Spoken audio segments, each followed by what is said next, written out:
కృష్ణ కృష్ణ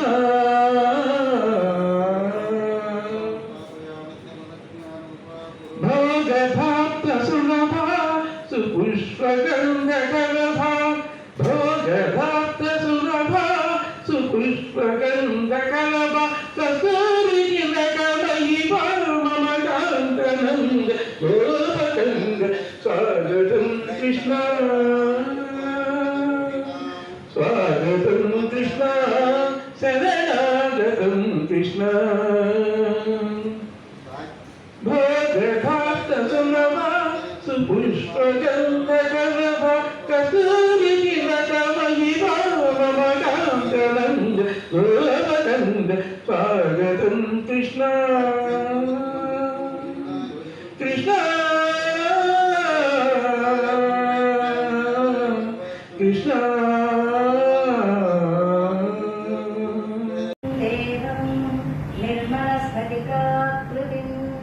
ఆధారం సర్వవిద్యానాం హయగ్రీవముపాస్మహే గురవే సర్వలోకానాం విషజే భవరోగిణాం నిధయే సర్వవిద్యానాం దక్షిణామూర్తయే నమః.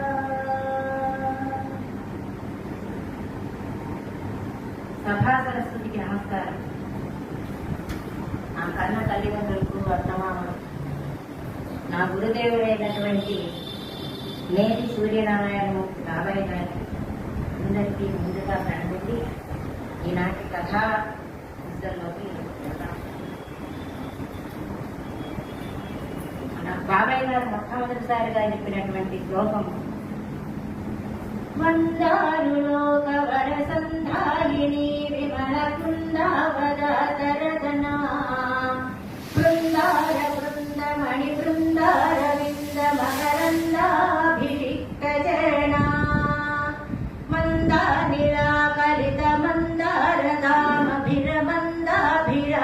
మకుట మందాకినీ జవన భిందానవాజ మరవిందాసనా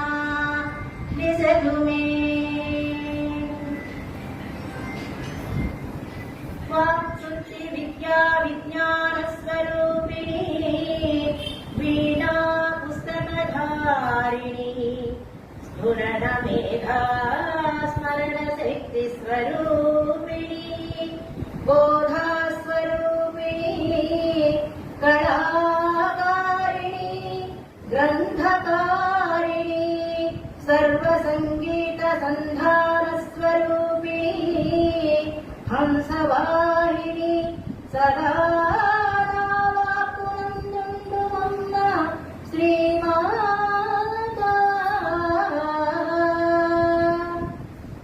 విష్ణు దివ్యగాథలన్ విశదీకరించు భాగవతం అత్యంత కృష్ణన్ ఏకాగ్రచిత్తంబులన్ మదిన్ భక్తి భావముఖంగా కృష్ణ కీర్తనల్ కనుకు పులకరించునట్లుగానంబు చేయ కృష్ణవర్గే భక్త్యోద్వేగ కీర్తనా గాన శక్తి నిమ్ము శ్రీమాతా క్రీడల మునికి వాలుతున్న ప్రత్యరుంగక ఆటలాడు బిడ్డల పిలిచి చలిచుటల్లి భంగి అజ్ఞాన భవ క్రీడల గ్రీవంబు వరకు మునిగిన మమ్ము చేరదీసి జడ్డుతనము పాపి భక్తి కరువు చరించు శ్రీమాతా. జై శ్రీరామ్.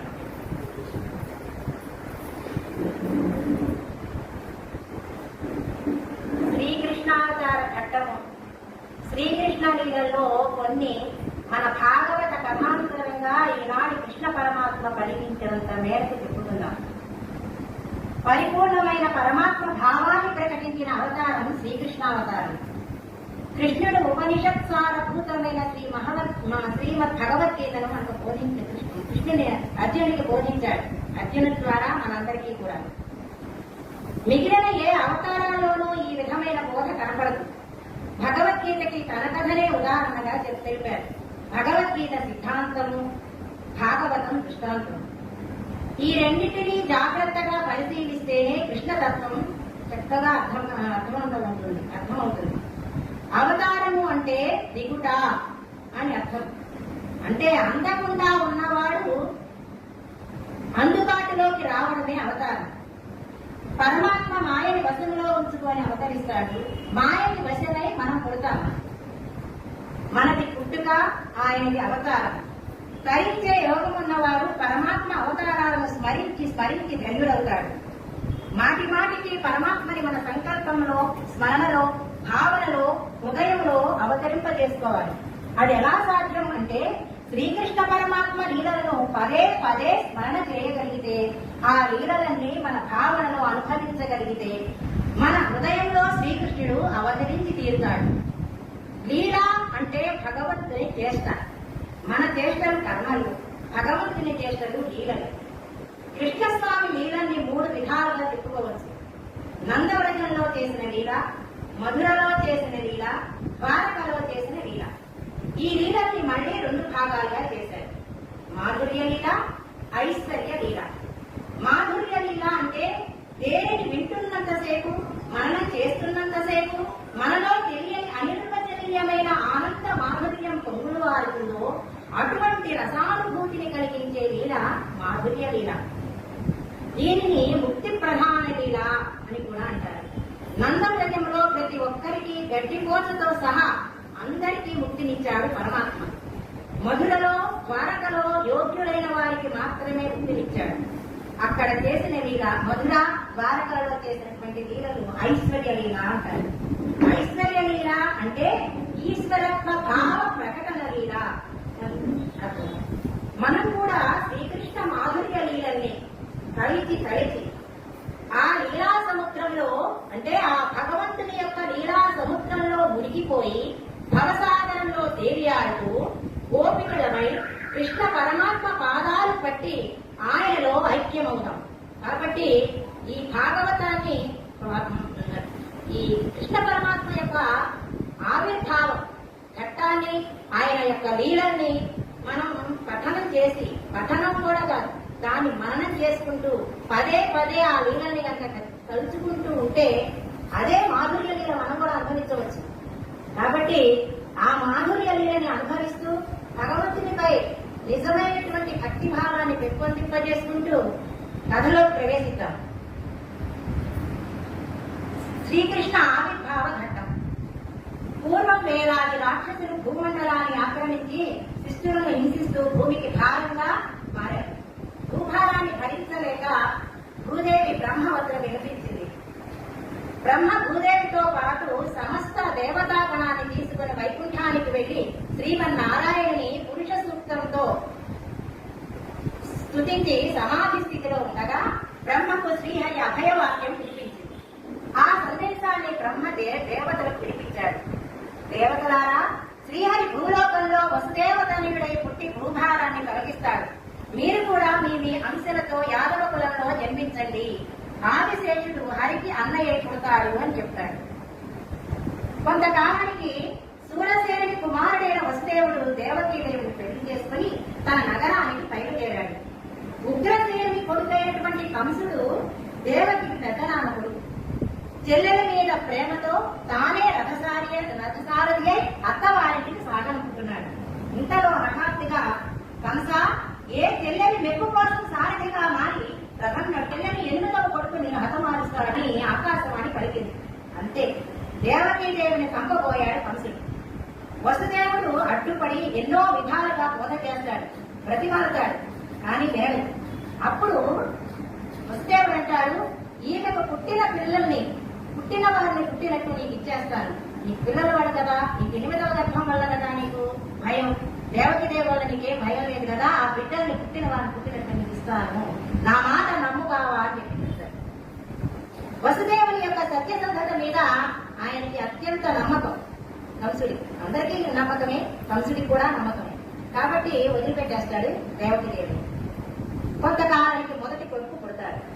పుట్టగానే వసుదేవుడు వసుదేవుడు ఆ బిడ్డని కంసునికి ఇచ్చేస్తాడు. పలికిన పలుకులు తిరుగక సొలయక కొంచెనము లేక సుతులరి గుణగుంగలగ ఇచ్చిన వీరుండు ఇల వసుదేవుండు దక్క ఇతరుడు కలడే.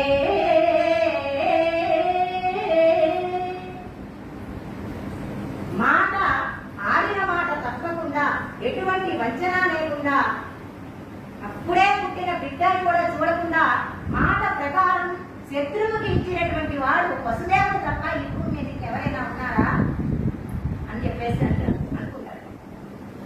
ఈ సందర్భంలో ఆ సుఖ మహర్షి అంటున్నారు పరీక్ష మహారాజుతో, మానవేంద్ర సత్యమతికి దుష్టరమయ్యది ఎరుక పరుపు వారికిష్టమయ్యది ఈశ భక్తి రతునికి రానిదయ్యది ఎరుకలేని వారికేది కీడు. ఓ రాజా, సత్యవాదికి కాని పని లేదు. సత్యవంతుడైనటువంటి వారికి ఏ పని అసాధ్యమైన పని చేయలేని పని అంటూ ఏమీ ఉండదు. జ్ఞానవంతుడికి ఇది ఇష్టం అనేటటువంటిది ఏమీ ఉండదు. జ్ఞానం కలిగిన వారికి ఒకటి ఇష్టం ఒకటి ఇష్టం లేదనేది ఏమి ఉండదు. భగవద్ భక్తునికి ఇవ్వరానికి లేదు. నిజమైనటువంటి భగవద్ భక్తి ఉంటే వెనక ఏ ఆపద వస్తుందో అని భయం ఉండదు. ఆ భయం లేదు కాబట్టే కంసుడు తీసుకువెళ్లి కంసుడికి తన బిడ్డలు వెంటనే ఇచ్చాడు మాట ప్రకారం. ఎందుకు? ఆయన సత్యవాది, భగవంతుని యొక్క నిజమైనటువంటి భక్తుడు. అటువంటి వాళ్ళకి ఈ పని ఎవరికైనా ఇది ఇవ్వచ్చా ఇవ్వకూడదా అనేటువంటిది ఉండదు. అజ్ఞానికి ఏది మేలో ఏది కీడో కూడా తెలియదు. ఇది చక్కగా పిల్లలకి పద్యం చక్కని నీతిని ఇస్తుంది, నీతిని బోధించేటువంటి పద్యం. ఎందుకంటే సత్యవాక్య యొక్క గొప్పతనం ఎలాంటిదో చెప్తోంది. వసుదేవుని సత్యసంధతకు కంసుడు చెలించిపోయాడు. తీసుకెళ్లి పిల్లవాడిని కొన్నాను. బావా, నీ అష్టమ సంతానం వల్ల కదా నాకు ఇబ్బంది, కాబట్టి తీసుకెళ్లిపోవాలి పెంచుకో అని చెప్పి ఆ పిల్లవాడిని ఇచ్చేస్తాడు. అలా 6 బిడ్డలు పుట్టారు. పుట్టగానే ఆయన తీసుకెళ్లి ఇవ్వడం జరిగింది. వద్దు బాగా, నువ్వే తీసుకెళ్లి పెంచుకో, నాకు 8వ పిల్లవాడినే నాకు ఇవ్వు అని చెప్పి పంపించడమో జరిగింది. ఇట్లా 6 పిల్లల్ని ఇచ్చేశాడు. ఒకరోజు నారద మహాముని వస్తాడు. ఓరి పిచ్చివాడా, ఈ 6 దేవదాస సంబుద్ధులే, నిన్ను చంపడానికి సాయపడేవారే అని చెప్తాడు.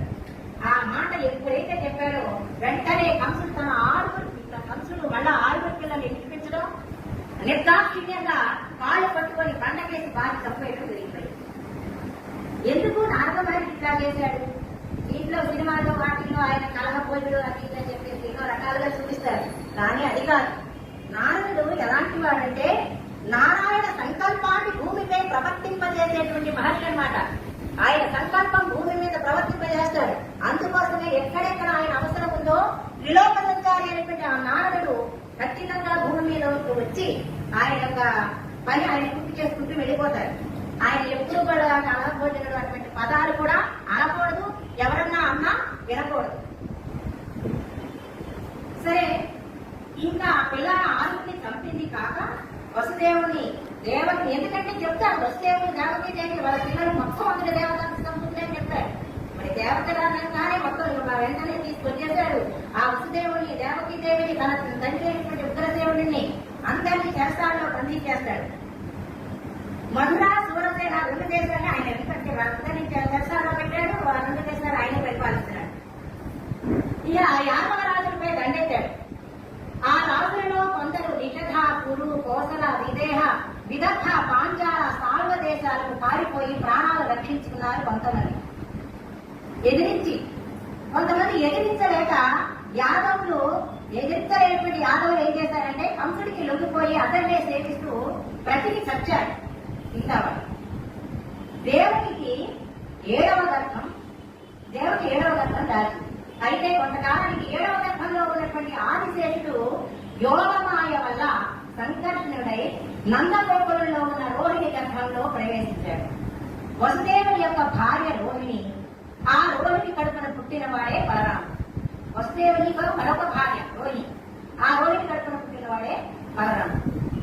దేవకి 8వ కొంతకాలానికి ఈవిడికి గర్భస్రావం అయిపోయింది అనుకుంటారు. కొంతకాలానికి 8వ గర్భం దాచింది. ఎప్పుడైతే 8వ గర్భం దాల్చిందో అప్పటి నుంచి కంసుడికి నిద్ర పట్టలేదు, ఆహారం సహించదు. బిడ్డ పుట్టగానే చంపేయాలనుకుంటాడు. ఎప్పుడు పుట్టాలా, ఎప్పుడు చంపేద్దామా, ఇదేనా? అందుచేత శ్రీహరి పుట్టుక కోసం ఎదురు చూస్తూ కంసుని మనసు వైర భక్తితో నిండిపోయింది. దేవకి వసుదేవుల కన్నా కూడా దేవత పుట్టుక కోసం, కృష్ణుడి యొక్క పుట్టుక కోసం ఎదురు చూసిన వాడు ఎవరంటే కంసుడే. అందరిలోకి ముందు ఆయన ఎప్పుడు పుడతారా అని ఎదురు చూసిన వాడు కంసుడు. ఆయనలో వైర భక్తి రోజు రోజుకి పెరిగిపోతుంది.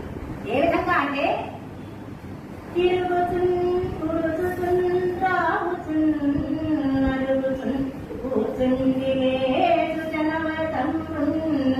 హరి తలచి జగమారిమయమని చూసే కంసుడారని ఎలుకలు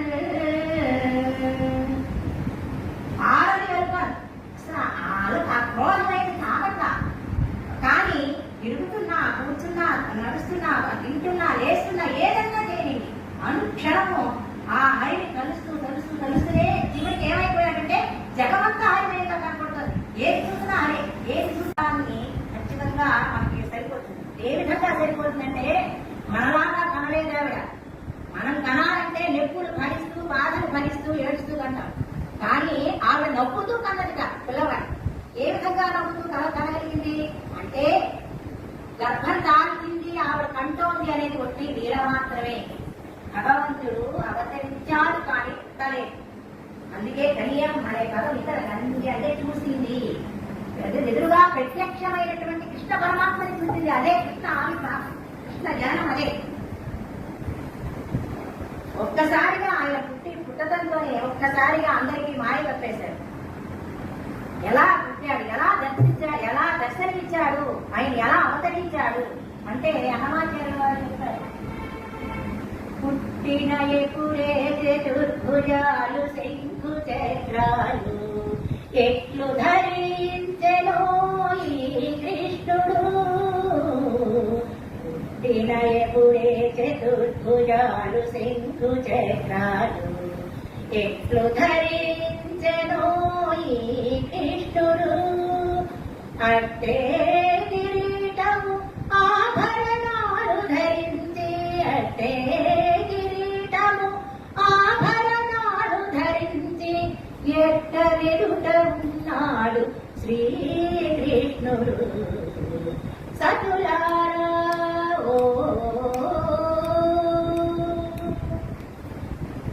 అని అన్నమాచార్యుడు ఆయన రచించారు. కోతల గారు ఏం చెప్తున్నారు, ఎట్లా దర్శనమిచ్చాడని చెప్తున్నారు అంటే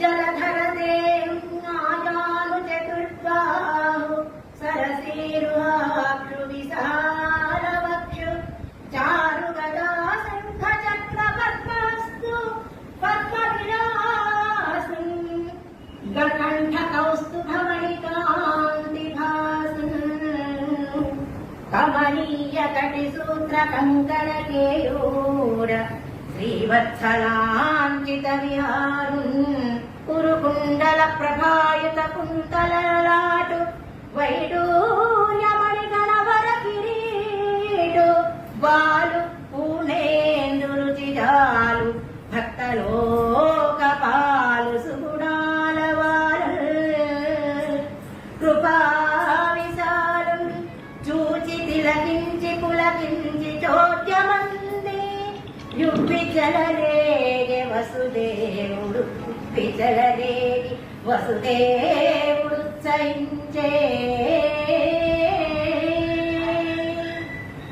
ఆ బాలుడు నీలవర్ణ శరీరం కలిగి ఉన్నట్ట. అతని పొడవైన 4 బాహువులలో గద, శంఖం, చక్రం, పద్మం వెలుగొందుతున్నాయట. తామర పూరేకుల వంటి కన్నులు, విశాలమైన వక్షస్థలం, కంఠంలో కౌస్తుభరత్నం, అందమైన మొలత్రాలు, కంకణాలు, కేయూరాలు, వక్షస్థలంపై శ్రీవత్సం అనే పుట్టుమచ్చ వంటి వాటితో విలాసవంతంగా ఉన్నాడు. చెవులకున్న కుండలాల కాంతితో ఈ నుడికి ముంగురుగా వెలుగొందిపోతున్నాయట. మణులు, వైడూర్యాలు పొందిన కిరీటం ధరించాడు. ఈ విధంగా బాలనారాయణుడు పూర్ణ చంద్రునిలా వెలిగిపోతూ ఉన్నాడు. అటువంటి భక్తలోక పాలుణ్ణి, సుగుణాల బాలుణ్ణి, దయా సముద్రుణ్ణి వసుదేవుడు చూసి ఆనందంతో ఉప్పి తప్పిపోయాట.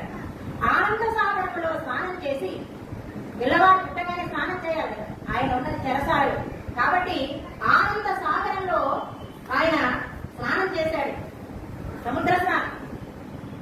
ఆ మనస్సులోనే 10,000 గోవుల్ని విగ్రహకు ధారపోశాడు. అయితే ఇక్కడ అన్నమయ్య చేసిన దేవకి వసుదేవులు ఇద్దరు కూడా పరిపరి విధాలుగా శ్రీహరిని స్తుతించారు. దేవకీదేవి అంటుంది, దేవా యోగేశ్వరేశ్వరునికే సాధ్యమైన నీ దివ్య రూపాన్ని నా మాంస చక్షులతో చూడగలిగాను. అలౌకికమైనటువంటి ఈ రూపాన్ని ఉపసంహరించుకొని లౌకిక రూపాన్ని చూపించమని దేవకీదేవి ప్రార్థిస్తుంది, కోరింది. దేవకీదేవితో భగవానుడు వారి పూర్వజన్మ వృత్తాంతం చెప్పాడు. అమ్మా, ఈ జన్మలో నీ బిడ్డగా నేను ఎందుకయ్యానంటే 3 జన్మల క్రితం మీరు కృష్ణి సుతపుడు అనేటువంటి వారు, మీరు 12,000 దివ్య సంవత్సరాలు నా కోసం తపస్సు చేశారు. ఏం వరం కావాలని కోరుకోమని అడిగితే నాకు పుత్రుడై పుట్టమన్నాడు.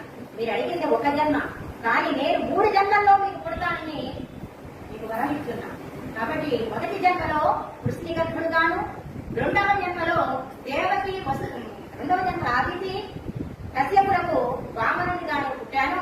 ఈ జన్మలో నేను కృష్ణ పరమాత్మనై పుట్టాను.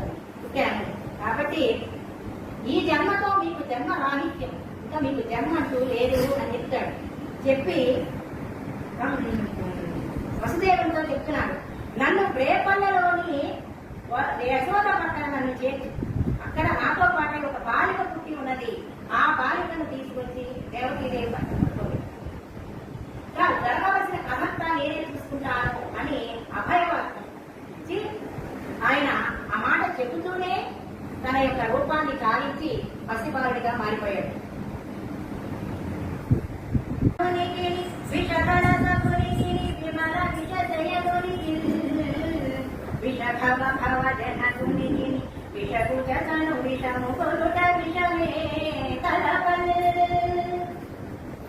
విషధరకు గమనునికి పాలకు పాములకు శత్రువైనటువంటి గరుత్మంతుని వాహనం కాగలిగినటువంటి వాడికి, విషాన్ని గలంలో నింపుకున్నటువంటి ఈశ్వరునికి సభుడైనటువంటి వారికి, అసలు ఆదిశేషుని మీదనే దేనిస్తున్నటువంటి వాడికి, విష భవ జనకునికి, ఇక్కడ విషము అంటే నీళ్లు అనేటువంటి అర్థం.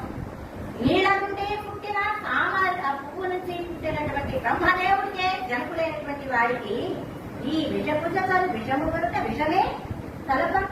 ఆయనకి ఈ విషాలలో ఈ విషపుజ జనుల్లో నుంచి ఉన్నటువంటి విషాన్ని కారణం తీసేయటం ఆయనకు ఒక లెక్క, ఆయనకు విశేషమా అని అంటున్నాడు. ఈ సందర్భంలో ఈ విష అనేటువంటి పదాన్ని ఆధారంగా చేసుకుని ఇన్ని అర్థాలు వచ్చే విధంగా కోతల గారు రచించారు ఈ పద్యాన్ని. అద్భుతమైనటువంటి పద్యం. ఆ భయంకర రాకాసి పట్ట మీద నిర్భయంగా ఆడుకుంటున్నాడు చిన్ని కృష్ణుడు. గోపికలు పిల్లవాడికి దేవుని దయ వల్ల ఏమీ కాలేదు అనుకుని పీడ వదిలించడం కోసం ఆవు తోక తెచ్చి ఆవు తోకతో పిల్లవాడి చుట్టూ తిప్పి దృష్టి తీశాక గోధూళిని గోమూత్రాన్ని భార్యపై చల్లారు. 12 నామాలతో 12 అవయవాలలోనూ గోమయం పట్టించారట. అనేక రకాలుగా రక్ష పెట్టారు. ఈయన కృష్ణ పరమాత్మ, ఆయన సాక్షాత్తు భగవంతుడు అనేటువంటి విషయం వాళ్ళకి గుర్తించలేకపోతున్నారు. ఎంతవరకు తన బిడ్డడే అనేటువంటి ఇదిలోనే ఉంటున్నారు. పసిపాడు భగవంతుడి దైవన రక్షించబడ్డాడని అనుకున్నారు. హరితనమీదం పదములు గరములు నిడి చన్ను గుడిసి కలిసిన మాత్రం హరిజనని పరిధి పరగతి కలిగెను దురితముల పాసి అసురాంగనయన్. హరి తన మీద పదములు కరములని కన్ను గుడిసి కలిసిన మాత్రం కృష్ణుడు తన కాళ్ళు చేతులు వేసి దగ్గరికి వచ్చి చలువారు సాగినంత మాత్రం చేతనే ఆ ఆమెకి అంతటి దుర్మార్గులైనటువంటి రాక్షసికి కూడా పాపాలని పటాపంచలైపోయి విష్ణువు తల్లిని ఎంతవంటి పరమగతి పొందిందో అటువంటి పరమగతికి పూతను కూడా పొందింది. ఆమె శరీరాన్ని దహనం చేస్తుంటే ఆ శరీరం నుండి సుగంధ పరిమళాలు వెదజల్లుతున్నాయి. దుర్వాసన దాటపోగా చందనాలు వస్తున్నాయిట. ఎందుకని? కృష్ణుని యొక్క స్పర్శ ఆవిడ పునీతం చేసేసింది. సరే, తాటగా చనిపోయింది. వారు మళ్ళీ కొంచెం పెద్దవాడు అవుతున్నారు. 3వ నెల వచ్చింది. వారు గోలపడ్డాడు. 3వ నెల వచ్చిన పిల్లలు గోలపడ్డాడు కదా, అదే విధంగా గోలపడ్డాడు. పిల్లవాడి గోలపడ్డాడని యశోద ఆ రోజు వేడుక చేస్తుంది. అదే రోజు ఆ బాలుడి యొక్క జన్మ నక్షత్రం కూడా ఆ రోజు. ఇక పేరటాలు, మంగళ వాయిద్యాలు, వేదమంత్రాలు, అభిషేకాలు, కంసవీ పూజలు మహావైభవంగా వేడుకలు జరుగుతున్నాయి. ఆ వేడుకల సందడిలో యశోదాదేవి పిల్లవాడు మర్చిపోయింది. ఆ సమయంలో నిదురించిన శిశువాని ఇడుగుతు చనుగోని సరయ వినసన్ చక్రజాపరేహాస్పద పదం తన్నెనొక్క కంటిల్ తండ్రి. నిద్రలేచిన మన చిన్ని శిశువు ఆకలి వేసి పాలన కోసం తడుముకుంటున్నాడు. కాళ్ళు చేతులు ఆడిస్తున్నాడు. ఆ పాదాలు జిగుళ్ళలాగా అతి సుకుమారంగా ఉన్నాయి. చక్రరేఖ, జాపరేఖ అనబడే దివ్య రేఖలు ఆ పాదాల్లో ఉన్నాయి. అటువంటి పాదంతో బాలకృష్ణుడు పక్కన ఉన్నటువంటి అక్కడే ఉన్నటువంటి ఒక బండిని ఒక్క తల్లి అన్నాడు. అంతే. శకటము హరితండిన దివి ప్రకటం పై ఎగసి ఇరుసు భరమున పండ్లు అకటాయని కోప బృందమాచర్యపడ. చిన్నారి కన్నయ్య తనగానే ఆ బండి ఒక్కసారిగా పైకి వెళ్ళిపోయింది. పైకి ఎగిరి నేలపై పడింది. ఇరుసు, కమ్ములు, చక్రాలు కుక్కలైపోయాయి. గోపకులంతా అవునా అని ఆశ్చర్యపడ్డారు. ఈ విధంగా శకటాసుర వన చేశారు. మళ్ళీ వాళ్ళు ఆశ్చర్యపడ్డారే తప్ప పరమాత్మ అనేటువంటి భావన కలవలేదు. సత్య వల్లవారనే వాళ్ళు భావించారు. అలా కొంతకాలం జరిగింది. ఒకరోజు యశోద కొడుకును తొడపై పెట్టుకుని ఉద్దాడుతూ ఉండగా అంతలోనే అకస్మాత్తుగా పిల్లవాడు పర్వత శిఖరాల్లాగా బరువు పెరిగిపోతూ ఉన్నాడు. ఆ బరువు భరించలేక పిల్లవాడి పక్కన బరువు పెట్టింది కింద నేల మీద. ఆశ్చర్యపోతుంది, పిల్లవాడేంటి ఇంత బరువు పెట్టగా. ఒకనాడు చంపు చేసిన తల్లి చిన్ని ముద్దుల కృష్ణ ఎత్తి పెద్దొడలపై నిలుకొని ముద్దాడి కన్నిచ్చి నెమ్మోము సత్తని విని అల్లని నగంతో ఆవులించిన బాలు వలన కప్పరమున వారి నిధులు దిశలు భూమియు వనపీప శైలంబులు కేరులు గాలి ఇనుడు శశియు తారాపసంబు తారలు గ్రహములు అఖిల లోకములు చరాచరములైన భూతగణములన్నియుండుట చూచి కన్ను మోచి చోద్యపడియే. ఒకనాడు యశోద చిన్ని కృష్ణుని ఒడిలో పడుకోబెట్టుకుని ఉద్దాడి ఆడించి ప్రేమగా ముఖం నిములుతోంది. ఆ మాయల వారి పిల్లవాడు చిరునవ్వు నవ్వుతూ నిద్రిస్తున్న వాడిలాగా ఆవరిస్తున్నాడు. నిద్ర వస్తున్నట్టుగా ఆవరించాడు. అంటే ఆ ముఖంలో నా ముఖం పెద్ద కొండ పొడలాగా కనిపిస్తుంది. ఆ గుహ యొక్క లోతుల్లో సముద్రాలు, దిక్కులు, భూమి, అరణ్యాలు, దీపాలు, పర్వతాలు, నదులు, గాలి, సూర్యుడు, చంద్రుడు, అగ్ని, ఆకాశము, కాలము, గ్రహాలు, సర్వలోకాలు, చరాచరమైనటువంటి అన్ని జీవరాశులు కూడా కనిపించేసాయి. ఆమె కన్నులు అరమోత్తైపోయి మూటపడిపోయాయి. ఆమె నిద్రపోయింది. కానీ అలా కనిపిస్తుంది. వెంటనే మాయకొట్టేస్తాడు. మళ్ళీ ఆ క్షణంలో ఆమె ఆశ్చర్యపోతుంది. మళ్ళీ ఈ విషయాన్ని ఎవరికైనా చెప్పాలి చూసాము కాదంతా అక్కడ చెప్పేదా కాదు. అసలు ఆవిడే మళ్ళీ దాన్ని కలుసుకునే ఇది ఉండదు. ఎందుకంటే వెంటనే మాయకొట్టేస్తాడు. మళ్ళీ నా తిండి బాసుడు, నా తిండి కురిపినందుకు ఆవిడ ముద్దాడుతూ ఉంటుంది. బాలకృష్ణుడు ఆట పాటల సమయంలో పరమశివుని వలె కనిపించాట ఒకసారి. ఏ విధంగా కలుగునంటిన ధరణి పరాగంపు పూసిన భూతి పూతగాగా ఉందర వెలుగొందు ముక్తాల లాభంబుతో గల సంగటి కాని తునతగాగా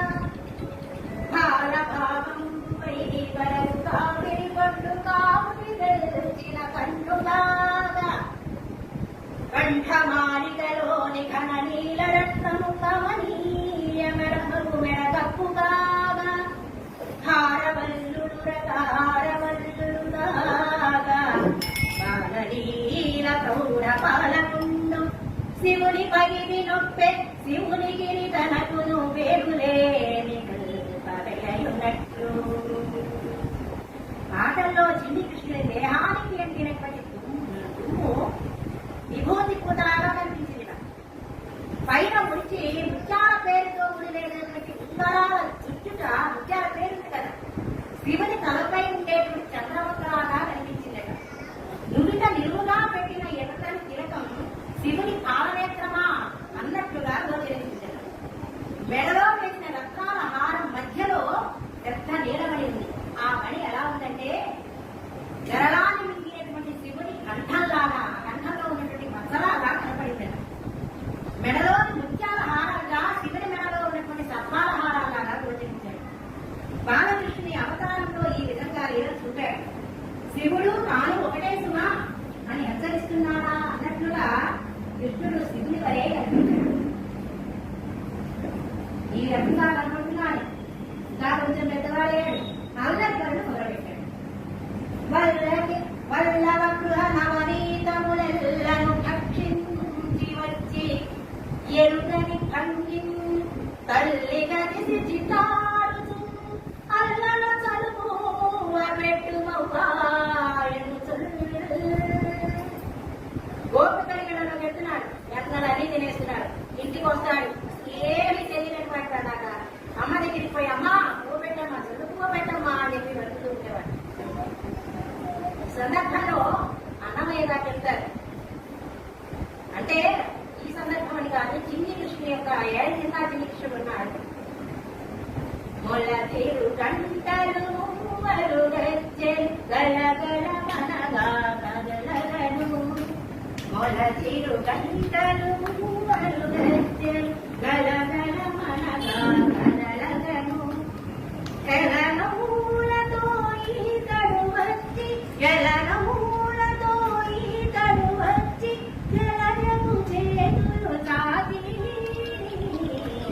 ముట్టులు మోముల జగను, ముట్టులు మోముల జగను అంటూ ఆ ముద్దు కృష్ణుని యొక్క ఆయన ఎంత అనుభవించో ఈ విధంగా ఆయన రాశారు. సరే, ఈయన దుర్గ చేష్టలు రోజు రోజుకి ఎక్కువైపోతున్నాయి. ఆ గోపికలు భరించలేకపోతున్నారు. ఒక రోజున అందరూ కలిసి యశోదాదేవి ఇంటికి వచ్చేస్తారు. ఆయన యొక్క దుర్గ చేష్టల గురించి ఏకరు పెట్టేస్తున్నారు. ఒకరి నుంచి ఒకరి తర్వాత ఒకరు, ఒకరి తర్వాత ఒకరు, ఆగే పనిలేదు. అందరు యుద్ధానికి వచ్చారా అన్నట్టుగా ఉంది. ఒక ఆవిడ వచ్చింది. ఆవిడ పాలురకు పాలు లేవని పాలుంతలు మొరలు పెట్టం పగపగనది పాలుండాలము చేయుతున్ ఆలకు ప్రేకులను విడిచన్ అంభోజాక్షి. అమ్మా యశోద, మా ఇళ్లలో పాలంతలు పాలు లేవని అసలే వాళ్ళు అమ్మడిస్తుంటే ఈ పిల్లవాడు ఏం చేశాడో తెలుసా? దూడలన్నింటినీ వదిలేశాడు. నవ్వుకుంటూ వెక్కిరించుకుంటూ వచ్చేసి దూడలన్నింటినీ వదిలేశాడమ్మా అని చెప్పి చెప్తోంది ఒక ఆవిడ. కానీ వాళ్ళు అన్ని చోట్ల అట్లా చేయరు. ఆ దూడలకి పాలు లేకుండా కొంచెం అలా చేపలానే వాళ్ళు వెంటనే దూడని కట్టేసి తన పిల్లలకి పాలు కావాలని చెప్పి వాళ్ళు లాగేస్తున్నారు. కానీ ఆ దూడకి కూడా పాలు తాగాలి, కానీ అమ్మ పాలు కదా అది తాగాలని ఆలోచన ఎవరికైతే ఉండదో ఆ ఇంట్లో మాత్రమే ఇలా చేశాడు. ఆ విషయాన్ని గమనించాలి. ఆవిడ ఆలోచనగా చెప్పింది. ఇంకొక ఆవిడ వచ్చింది. పడతి నీ బిడ్డలు మా కడవలలో నున్న మంచి కాగిన పాలు ఆ పడుచులకు పోసి చిక్కిన కడవల పోనడిచెన్ ఆజ్ఞ కలదో లేదో. అసలు మీకసలు మీ పిల్లవాడికి మీ హరిభక్తులు ఉన్నట్టా లేదట? చక్కగా కాగిన పాలు కడవల్లో పెట్టుకుంటే వచ్చి నీ బిడ్డలు ఆ పాలని తాను తాగి కాకుండా పిల్ల పడుచులందరికీ కూడా తోటి పిల్లలందరికీ కూడా పోసేస్తున్నాడు. ఇప్పుడు అంతట్లో ఊరుకున్నాడా? మిగిలిన కడవలన్నీ పరవృత్తిపోయాడు. మీ పిల్లవాడికి అసలు మీ భయభక్తులు ఉన్నాయా లేదా అని ఒక ఆవిడ వచ్చి పోట్లాడుతుంది. ఇంకొక ఆవిడ వచ్చింది. పుట్టడు నేడు దొంగిల పోయి మాయిలు సొత్తిగా నుట్టియందక రోళ్ళు పీటలు నొక్కడోవిడి ఎక్కి చేబెట్టగాలక గుండ కిందక తూటల నుంచి మీ పట్టి మీ కడపాలు చేరణ సలోదరి సలోదరి అని సంబోధించింది. ఆవిడకి కసు కోపంతో సలోదరి అంటలో అర్థం ఏంటంటే ఇంత సన్నని కడుపు కలగాలి దానికి నీకు అంత పెద్ద పట్టగా కుర్రాన్ని ఎక్కడమ్మా అని అడుగుతుంది ఆవిడ. ఆక్రోశం వెళ్ళగట్టుకుంటాను. నిన్న కాక మొన్న పుట్టాడో లేదో అప్పుడే దొంగ పనులు మొదలెట్టేశాడు. మా ఇంట్లో దొరపడ్డాడు, పుట్టి అందట్లేదు, అందకపోయేసరికి మనం చూస్తున్నాడు. ఆ రోడ్లు పీటలు ఒకసారి చేశాడు, ఎక్కాడు పైకి. ఆ కుండలో చేపెట్టబోతాను చూశాడు, చేపెట్టడానికి కుదరలా. ఇంత కుండకి చిల్లు పెట్టేశాడు. చక్కగా మేనర పాలన్నీ చేతితో ఇట్లా దోశలు పెట్టి తాగేశాడు. అసలు ఏంటమ్మా ఈ పిల్లవాడు అని ఆవిడ కొట్టాడు. ఒక ఆవిడ వచ్చింది. పిల్లలు చేసేటువంటి అల్లరి పనులు మన పిల్లలు చేసేటువంటి అల్లరి పనులకి ఈ పిల్లలకి పిల్లవాడు చేసిన అల్లరి పనులకి అసలు సంబంధమే ఉండదు. మనకి చూడటానికి ఒకే విధంగా కనపడతాయి. ఆయన పరమాత్మ వాళ్ళని ఉద్ధరించడానికే ఎవరిలో ఏ దోషాలు ఉంటాయో ఆ దోషాన్ని పరిహరింపజేసి వాళ్ళకి ముక్తినివ్వడం కోసమే ఆయన ఈ విధంగా చేస్తున్నారు. కానీ మన పిల్లలు చేసేటువంటి అల్లరి పనులు ఏమే కాదు. ఒక ఆవిడ వచ్చింది. ఆనందని వీరల పెరుగోడకని సుదుడు త్రావి యోగించు కదా కోడలి మోదిందరిమిన కోడలు గుచ్చను అత్త కొట్టెల తాంగి. అమ్మా ఆకలిని బయలుదేరినటువంటి కొడుకు ఇదిగో వీళ్ళ ఇంట్లో పెరుగుంత తాగేశాడమ్మా. తాగిన వాడు మన ఇంట్లోకి వెళ్ళిపోయాడా? లేదు. వెళ్తూ ఆ కొంచెం ఆ పెరుగు తీసుకెళ్లి కోడలు ముక్కి తాగేసి వెళ్ళిపోయాడు. అత్త చూసి ఓసి దొంగదానా నువ్వాన్ని తాగుతున్నావని చెప్పేసి ఆ కోడల్ని కొట్టింది. ఈ విషయం నీకు తెలుసా? ఎందుకమ్మా ఇట్లాంటి పనులు చేస్తున్నారు అన్నట్టుగా ఆవిడతో వారిల్లు సత్తి గడవల దూరం దూరం బగునయ్యి త్రావి వారిల్లు సొచ్చి గడవల దూరం బగునయ్యి త్రావి తుదిన్నా కడవల్ వీరింతని సుంటిడ వారికి వీరికి దొడ్డవాడయ్యే సతీ. నీ సుపుత్రుడు వాళ్ళ ఇంట్లో చొరబడి గుమగుమలాడే నెయ్యంతా తాగి చివరికి ఆ కడవ తీసుకొచ్చి వీరితో పడేశాడు. వీళ్ళకి వాళ్ళకి ఓ ఇలా వీళ్ళకి వాళ్ళకి పెద్ద గొడవైంది. ఆ విషయం నీకు తెలుసా అని అడిగింది. రాధాపదే మంగళం రాధాపదే మంగళం శ్రీరాధాపదే మంగళం ధీర గంభీర సింగార జయకోరా ధీర గంభీర సింగార జయకోరా రాధాపదే మంగళం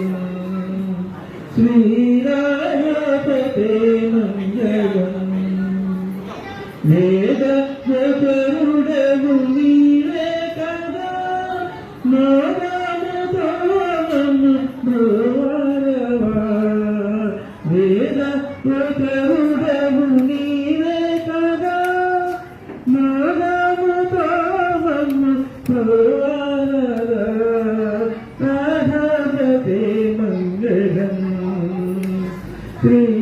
శ్రీరాధాపదే మంగళం మందారధరనీదు సౌందర్యము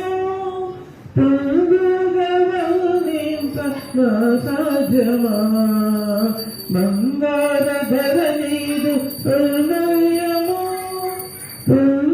పొందుగవనింత నా సాధ్యమా రాధాపదే మంగళం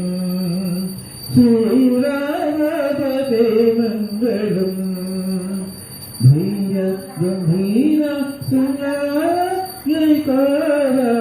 రాధాపదే మంగళం శ్రీ